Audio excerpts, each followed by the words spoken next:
Oi, gente, eu sou a Maria Fernanda e eu vou fazer com vocês um resumo para a primeira prova de Introdução ao Estudo do Direito de 2024. Eu vou começar a falar sobre a diferença entre direito público e direito privado e depois a gente vai falando sobre os outros temas, tá? Vai ser um resumo bem rápido para que vocês consigam extrair as partes mais importantes da matéria. Então vamos lá. Os gregos e os romanos acreditavam que existia na primeira dimensão, na oikos e na domos, uma esfera onde acontecia a política. E essa esfera, ela era marcada por uma certa elite e era extremamente seletiva.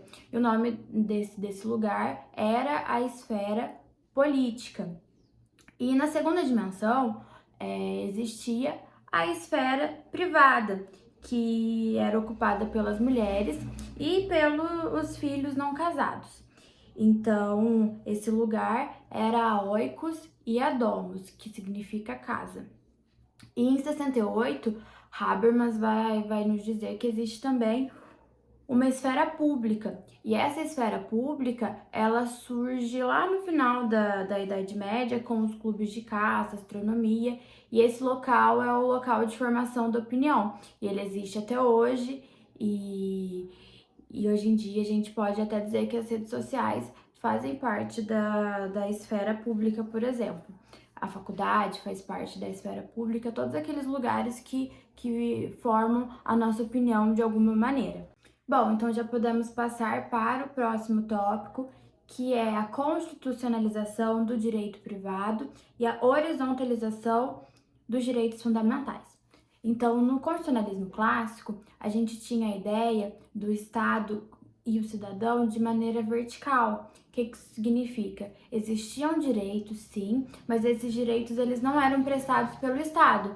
E esses direitos eles estavam relacionados a liberdades individuais, principalmente ligados à propriedade, já que o movimento do constitucionalismo clássico, ele está ligado também à questão do liberalismo econômico, com a Revolução Gloriosa, com a Revolução Estadunidense e com a Revolução Francesa. Então, o Estado, apesar de reconhecer esses direitos, ele não tinha obrigação de prestá-los.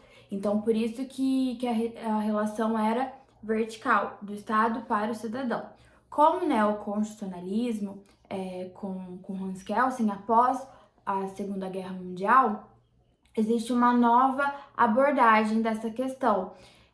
Com Kelsen, são reconhecidos as regras e os princípios de eficácia imediata. Então, aquela relação que antes era vertical passa a ser horizontal. Por quê? Porque o Estado ele vai assumir essa função de prestação para a sociedade. E isso é uma transformação grandiosa para o direito, já que antes isso não acontecia de maneira alguma, e é uma grande transformação. E com o neoconstitucionalismo também acontece uma situação diferente da anterior, porque antes no constitucionalismo havia o positivismo, então as leis eram interpretadas meramente pela letra da lei, né? Já com o neopositivismo, Kelsen reconhece a importância de uma certa interpretação dessas normas. Com Kelsen, no neoconstitucionalismo, as leis não são mais leis, as leis são normas. E aí começa também a questão do ordenamento jurídico. Então, o neoconstitucionalismo é o atual paradigma e ele é extremamente importante. Vocês vão se deparar com muitos estudos relacionados a ele durante os seus próximos anos aqui de faculdade. E é importante falar também que nem toda discriminação ou desacordo com a Constituição resulta em crime. Eu me lembro que na sala de aula aconteceram algumas discussões relacionadas a isso e eu achei interessante falar aqui só para frisar essa questão. O crime, ele vai ser crime se ele estiver disposto no Código Penal. Então, é importante a gente lembrar disso. Agora a gente vai para o próximo tópico, que é o direito subjetivo e o direito objetivo. O direito objetivo é o direito positivado no geral. E ele é abstrato e ele diz respeito aos textos legais. E o direito subjetivo é o direito no seu estado de potência. Ele é individualizado na pessoa de um titular. Então, quando a pessoa nasce com vida, é um exemplo de direito subjetivo. Bom, já vamos passar para o próximo tópico. O próximo tópico é as diferenças entre civil law e common law. Então, o civil law está presente em países de colonização francesa. Então, o Brasil, a França, Portugal são exemplos de países que estão inseridos dentro do civil law. E aqui as principais fontes do direito são os códigos e a legislação. Então, é um direito positivado. Já o common law, ele está presente em países de colonização inglesa. Então, os Estados Unidos é um exemplo de país que está inserido no common law, a Austrália, a Inglaterra. E aqui as principais fontes são os precedentes. É um movimento coerente de interpretação. E no Brasil se usa muito a palavra jurisprudência. No entanto, a palavra jurisprudência, ela significa direito e não tem o sentido de precedente, porque a gente usa a palavra jurisprudência no sentido de precedente, mas na verdade isso tá equivocado. E cada vez mais há um movimento de aproximação entre civil law e common law. Então, no Brasil, um exemplo desse intercâmbio são as súmulas vinculantes. E essas súmulas, elas dizem respeito àquela movimentação, né, de um tribunal diante de uma divergência, tomar uma decisão com força de lei. Então, isso é um exemplo desse intercâmbio que está acontecendo. Vamos falar agora de sujeitos de direito. Existem 3 tipos de sujeitos de direito. O primeiro deles é a pessoa natural, a segunda são as pessoas jurídicas e o terceiro, os seres sencientes. A pessoa natural, ela diz respeito a direitos e obrigações na esfera civil e difere-se da questão da cidadania. E um exemplo de pessoa natural é nascer com vida. As pessoas jurídicas, existem várias modalidades de pessoas jurídicas. Então, a primeira delas é a questão da filantropia. E dentro dessa questão da filantropia, existem as associações e as fundações. E essas pessoas jurídicas filantrópicas, elas não têm fins lucrativos ou repartição de lucros. E a segunda situação dentro dessa pessoa jurídica é a questão das empresas com fins lucrativos. E dentro dela estão inseridos as sociedades anônimas, as sociedades limitadas, a microempresa e o microempreendedor. E a terceira questão do sujeito de direitos são os seres sencientes. O que são os seres sencientes, né?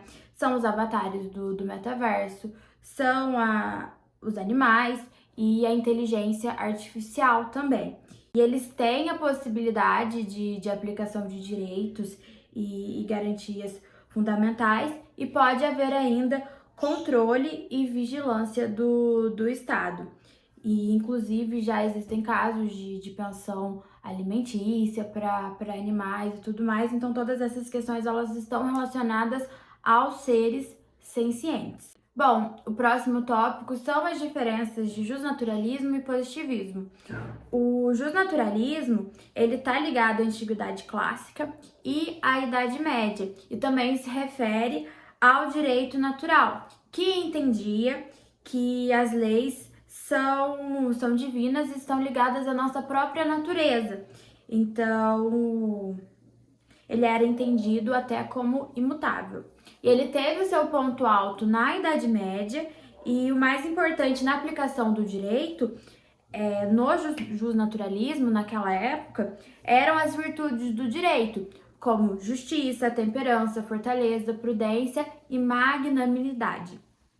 E o justnaturalismo, ele começa a decair com o advento do humanismo no campo das ciências, que foi aquele um movimento de tirar Deus do centro e colocar o homem no lugar. Então, o antropocentrismo. E no campo das artes surge também o Renascimento, e nessa época que surge o positivismo. Então, Auguste Comte, ele vai nos esclarecer que o positivo é o contrário do metafísico. Então, ele vai além do mundo captado pelos sentidos.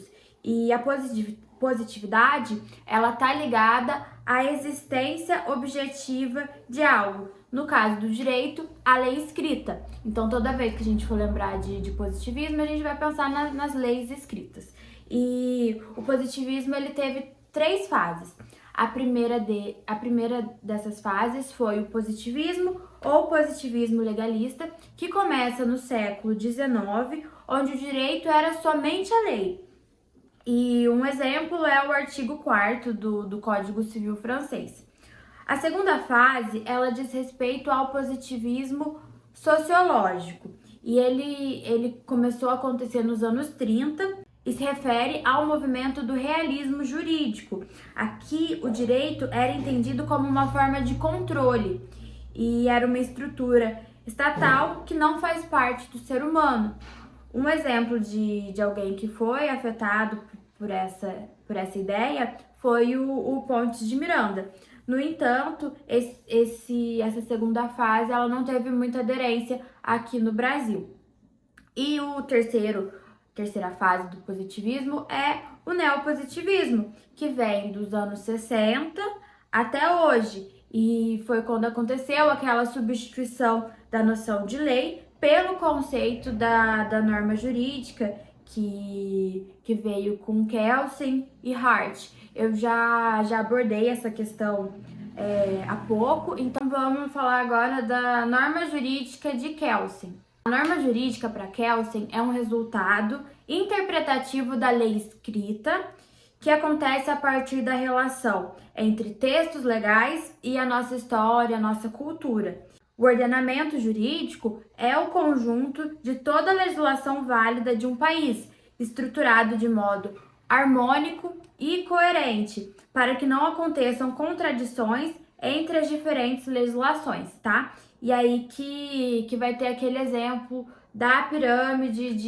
de Kelsen. No entanto, a pirâmide de Kelsen não foi inventada por Kelsen, é apenas um meio mais didático de um dos alunos de Kelsen encontrou para poder explicar a questão do ordenamento jurídico. Então, nessa ideia de Kelsen, a gente vai ter a Constituição no topo, junto com as emendas constitucionais, mais abaixo a lei complementar, abaixo da lei complementar as leis ordinárias, medidas provisórias, decretos legais e mais abaixo, por fim, os atos administrativos, que são decretos, portarias e tudo mais, beleza? Bom, por fim, o último tópico é o transconstitucionalismo, o constitucionalismo societário e o interconstitucionalismo. O transconstitucionalismo, ele se refere àquela ideia de questões que ultrapassam o interesse do Estado, questões que são maiores ao próprio Estado soberano. E esse conceito, ele é trazido no direito através do professor Marcelo Neves. E o professor Marcelo Neves, ele vai falar que deve existir um diálogo entre os estados soberanos para que haja uma aplicação efetiva dos direitos fundamentais. Um exemplo de transconstitucionalismo são aquelas questões afetas ao meio ambiente, como, por exemplo, o desmatamento da Amazônia, já que é um interesse global, ou como foi o caso da Lei Maria da Penha, que aconteceu aqui no Brasil. No entanto, o Estado brasileiro ele foi chamado na Corte Interamericana de Direitos Humanos para poder prestar esclarecimentos acerca desse caso, tomar medidas cabíveis. Então, esses são casos de questões afetas ao transconstitucionalismo, que é uma nova maneira de constitucionalismo contemporâneo. O próximo tópico é o constitucionalismo societário de Günter Teubner.